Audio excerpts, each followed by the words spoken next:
விஜய் அவர்களோட தாவேகா கட்சிக்கு இப்ப 108 இடங்கள் கிடைச்சும் அவருக்கு பதவியேற்பு விழா செய்யாத பத்தி எக்கச்சக்கமானவங்க ஆளுநருக்கு எதிராகவும் சட்டத்துல என்ன இடம் இருக்கு அப்படிங்கிற மாதிரியும் விஜய்க்கு ஆதரவா சில கருத்துக்களை பதிவு பண்ண ஆரம்பிச்சிருக்காங்க.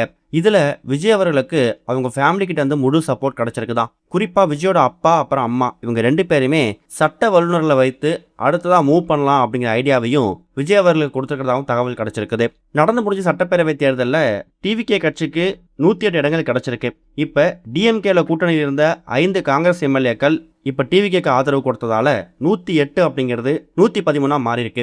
எப்படி பார்த்தாலும் இப்ப டிவிகேவுக்கு ஆட்சி அமைக்கிறதுக்கு குறைஞ்சது ஒரு 7 சீட்டாவது தேவைப்படுது. அந்த 6ல இருந்து 7 எம்எல்ஏக்கள் யார் ஆதரவு கொடுக்க போறாங்க அப்படிங்கிறது தான் இப்ப எதிர்பார்ப்பே. சொல்ல போனா கம்யூனிஸ்ட் கட்சி சேர்ந்தவங்களும் விசிகாவும் இன்னைக்கு ஒரு மிகப்பெரிய ஆலோசனை கூட்டம் நடத்தி டிவிகேவுக்கு ஆதரவு கொடுக்கிறோமா இல்லையா அப்படிங்கிறத அவங்களோட ஃபைனல் டிசிஷனா நீங்க முடிவு பண்ண போறாங்களாம். இன்னொரு பக்கம் எக்கச்சக்கமான அரசியல் வல்லுநர்களும் திரைப்பிரபலங்களும் எக்கச்சக்கமான சமூக ஆர்வலர்களும் இப்ப விஜய்க்கு ஆதரவா கருத்தை பதிவு பண்ணியிருக்காங்க. அதாவது கிட்டத்தட்ட ஒரு 34% மக்கள் தமிழ்நாட்டில் விஜய் ஆட்சி அமைக்கணும்னு சொல்லி அவங்க விருப்பத்தை வெளியிட்டிருக்காங்க.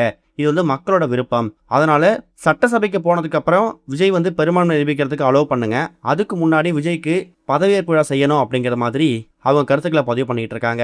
இதுல குறிப்பா விஜயோட அம்மா ஷோபா சந்திரசேகர் அவங்களும் இந்த ஒரு கருத்தை தான் அவங்களோட ஃப்ரெண்ட் சர்க்கிளை ஷேர் பண்ணியிருக்காங்களாம். மகன் விஜய் ஆரம்பத்தில் நடிக்க வந்தப்ப எக்கச்சக்கமான இடையூறுகள் வந்துச்சு. பல இடையூறுகள் தடைகள் தாண்டி தான் என் பையனோட படம் ரிலீஸ் ஆகும். இன்னைக்கு அவரு கட்சியில இவ்வளவு இடத்த பிடிச்சு கிட்டத்தட்ட 108 இடங்கள்ல அதுவும் முதல் தேர்தலில் வெற்றி பெற்றதுதான் பெரிய வரலாறு காணாத வெற்றி.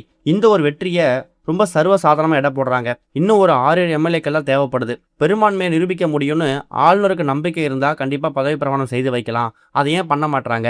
விஜய் சிஎம் ஆகக்கூடாதுன்னு நினைக்கிறாங்களா, இல்ல எதிர்கட்சிகள்லாம் சேர்ந்து சதி பண்றாங்களா அப்படிங்கிற மாதிரி ஒரு மிகப்பெரிய அதிருப்திலையும் சோகத்திலையும் இருக்காங்களாம். இதுக்கு திமுகவில் இருக்கக்கூடிய விசிக அப்புறம் கம்யூனிஸ்ட் கட்சிகள் என்ன முடிவு எடுக்க போறாங்க அப்படிங்கிற பொறுத்து தான் டிவிக்கு ஆட்சி அமைக்குமா இல்லையா அப்படிங்கிறத முடிவாகும். இதுவரைக்கும் கனெக்டிங் டிவிக்கு சப்ஸ்கிரைப் பண்ணனா மறக்காம சப்ஸ்கிரைப் பண்ணிக்கங்க. உடனடி அப்டேட்ஸ் பெறுவதற்கு நோட்டிஃபிகேஷன் பெல்லையும் கிளிக் பண்ணிக்கங்க.